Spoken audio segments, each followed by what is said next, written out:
j'aimerais que nous réfléchissions à quelque chose que le Seigneur a dit dans Jean 7, 38, où en face donc de la foule, le Seigneur s'est écrié: celui qui croit en moi, des fleuves d'eau vive couleront de son sein ou de son ventre, comme le dit la version d'Abi, la version Martin ou la version Ostevat.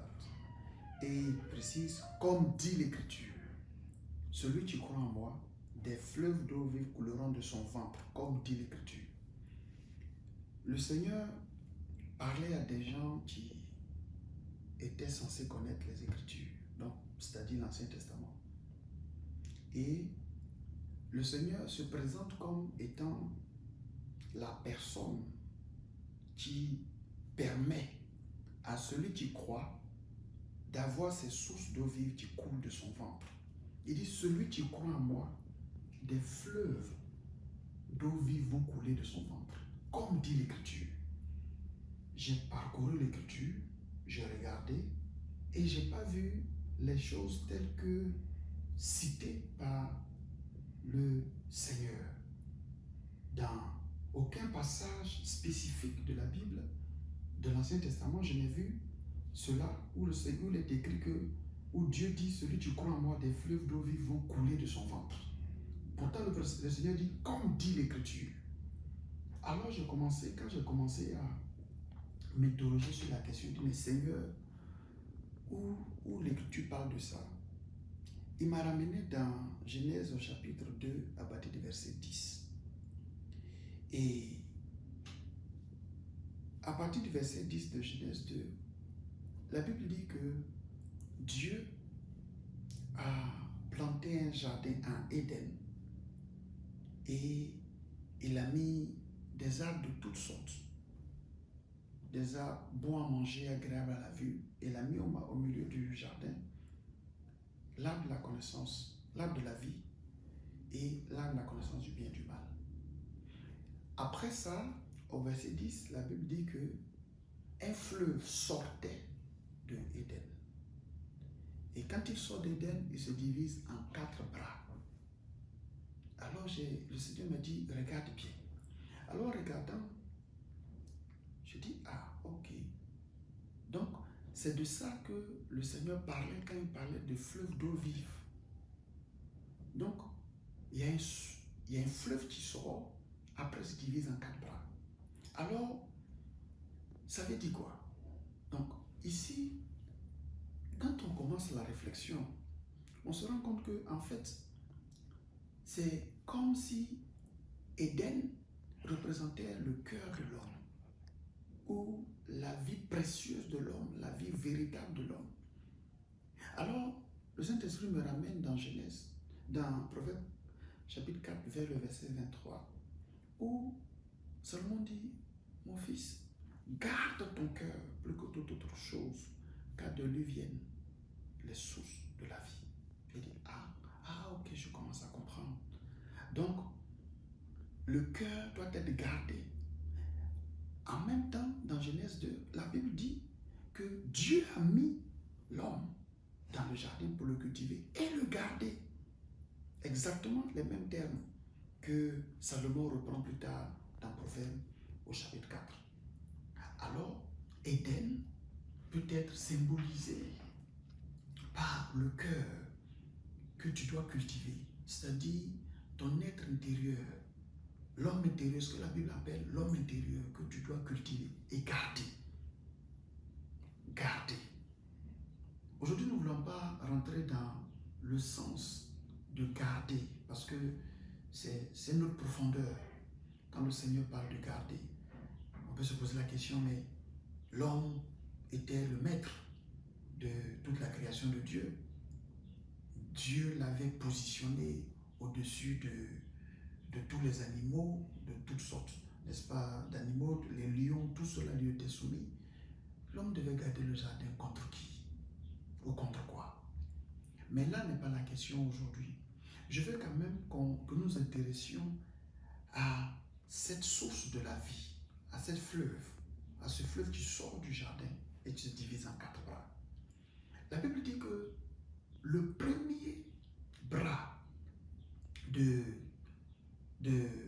fleuve qui sort d'Éden. Donc Éden en est la source, mais le fleuve sort. Comme exactement le Seigneur dit, celui qui connaît moi, des fleuves d'eau vive vont couler de son ventre. Donc ça sort de lui. Donc il y a une source et les fleuves sortent. Le premier, il dit, est Pishon. Et il dit que le pays de Pishon, le fleuve Pishon, est celui qui entoure le pays de Havila, où se trouve de l'or. Et il précise, l'or de ce pays est de l'or pur. On y trouve aussi de l'hélium et de la pierre d'onyx. Quand j'ai vu ça, j'ai commencé à réfléchir. J'ai dit, Seigneur, qu'est-ce que ça veut dire? J'ai commencé à chercher, à comprendre ce que veut dire Pishon. Pishon veut dire augmentation. Augmentation. Havila veut dire sablonneux.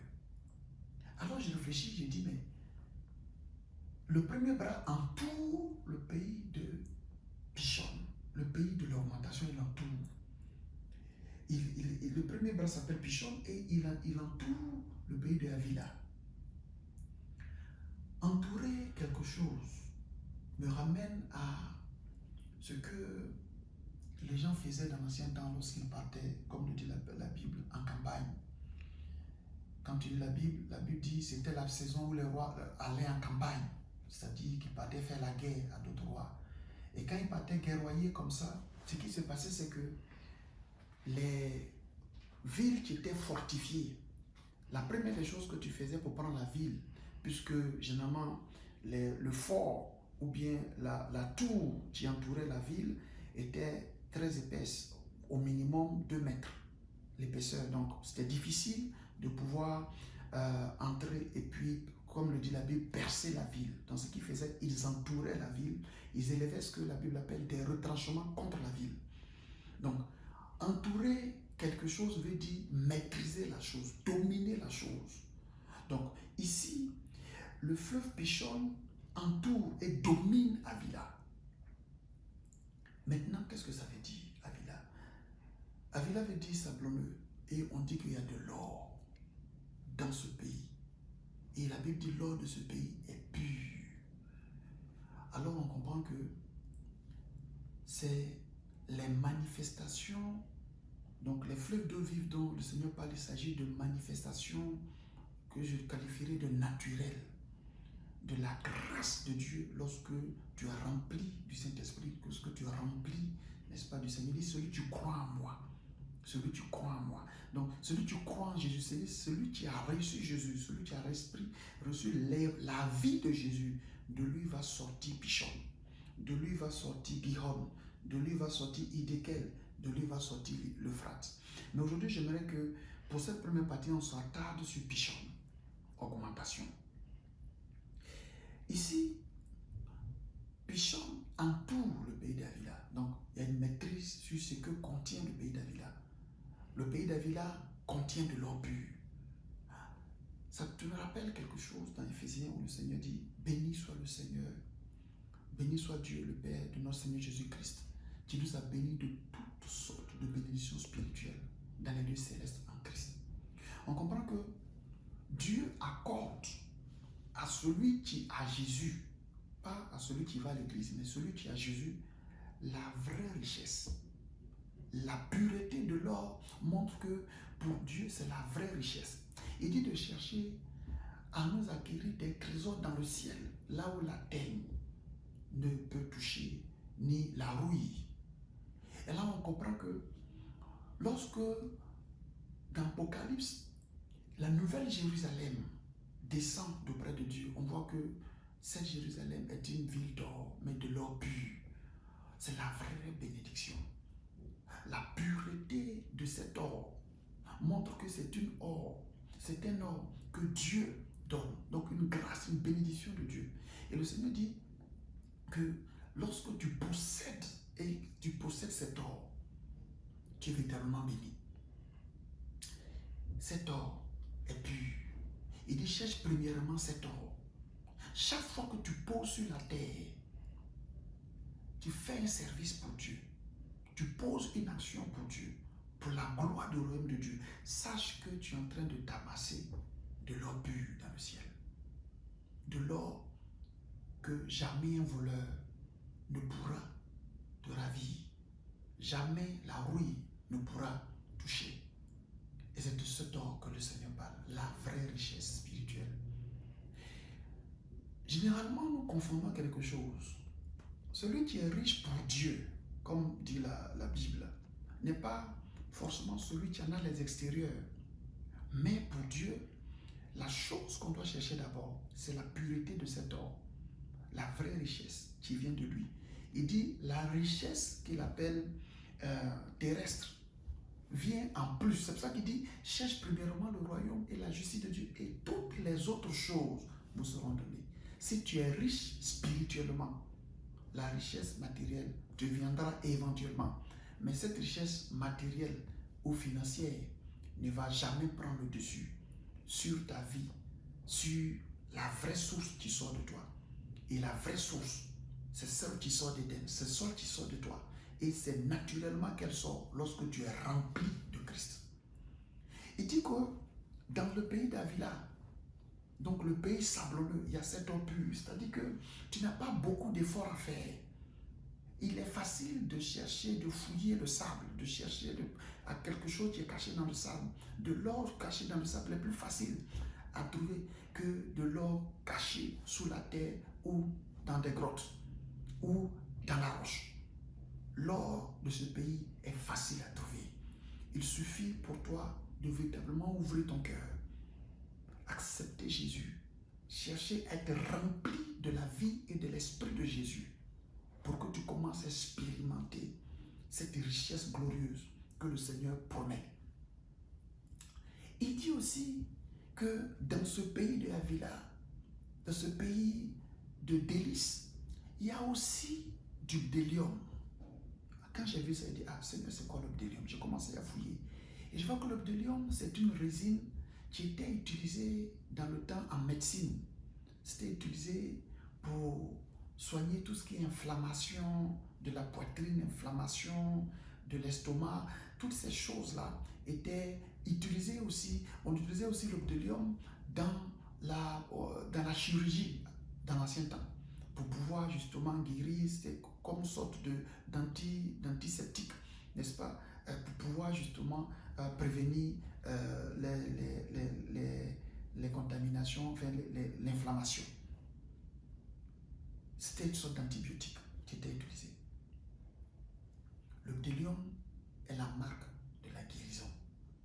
La guérison interne, parce que ça soignait, c'était utilisé pour la poitrine, c'était aussi utilisé pour tout ce qui est dans le ventre, pour l'intestin, c'était utilisé en chirurgie. Jésus veut dire quoi? L'eau vive, pichonne, vient t'apporter de façon naturelle à ton âme, à ton être intérieur, la guérison. La Bible dit c'est mettre sûr que nous avons été guéris. La guérison est quelque chose d'acquis. Pourquoi? Parce que Pichon entoure Avila. Pichon a la maîtrise de Avila. Et c'est ce que la Bible dit. Pichon entoure tout le pays d'Avila. Dieu t'apporte lorsque tu crois en Jésus. Bien sûr, la prospérité spirituelle est éventuellement suivie par la prospérité matérielle. Mais ce n'est pas ça l'essentiel, parce que l'or est pur. Mais surtout, Dieu t'accorde la guérison marquée par le bdellium. Le bdellium aussi avait une très bonne odeur. C'était utilisé aussi en parfumerie parce que ça dégageait une bonne odeur. Ça nous rappelle ce passage de Corinthiens où Paul dit que nous qui sommes en Christ, nous répandons la bonne odeur de Christ. Il dit, il y a certains qui répandent une odeur de mort, il y a d'autres qui répandent une bonne odeur, la bonne odeur de Christ. Toi qui as Jésus, mon frère bien-aimé, ma soeur bien-aimée, sache que même si cela fait 10 jours que tu ne t'es pas lavé et que tu te retrouves dans un lieu où il n'y a pas de lumière, où véritablement tu vis dans un quartier, je dirais un quartier vraiment de bas niveau. Tu vis dans un quartier précaire. C'est à peine si tu arrives à manger. C'est à peine si tu arrives à prendre un bain correct. sache que même si ça fait 10 jours, 20 jours que tu n'as pas pris de bain, en quelque lieu où tu te trouves, spirituellement, tu répands tout autour de toi la bonne odeur de Christ. Si quelqu'un est spirituel, qu'il te voit, il va sentir l'odeur pour dire, cette personne, cette soeur, ce frère, dégage la vraie odeur, la bonne odeur. Il dit, les autres qui n'ont pas Christ, dégage une odeur de mort. Ça dit, tu vois quelqu'un qui met les meilleurs parfums du monde, hein, les meilleurs parfums, Yves Saint Laurent, tout ce qu'il veut. Il est dans les grosses voitures, il prend peut-être 10 bains par jour, il a même une piscine chez lui, il se lave avec toutes sortes, n'est-ce pas, de gel douche. Mais ce monsieur, sans Christ, là où il est, dégage une odeur de mort. C'est-à-dire spirituellement, il est mort, il est en putréfaction.